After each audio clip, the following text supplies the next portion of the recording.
Disbelief and grief as supporters of Colombia's historic peace accord watch the results of Sunday's referendum come in. They didn't think of our future generations, whose lives need to change.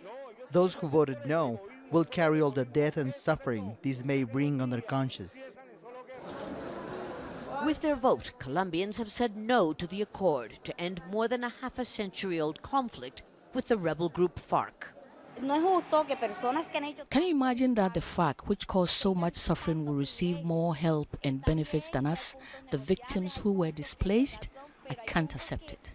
While the victors celebrated, the losers continued chanting, "We want peace." Shock has turned into anger and defiance for those who voted in favor of the peace accord.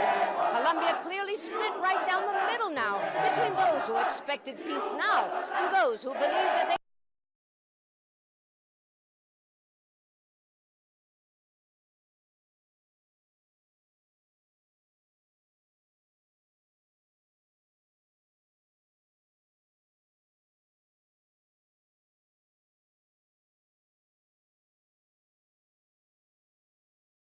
FARC maintains its willingness for peace and is willing to use only words as the arm to build a future.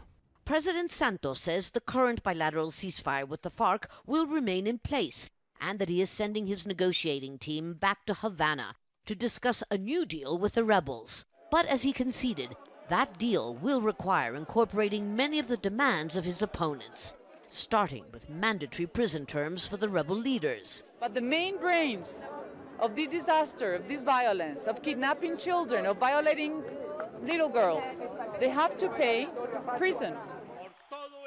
Convincing FARC to accept that and many more concessions will be a hard sell.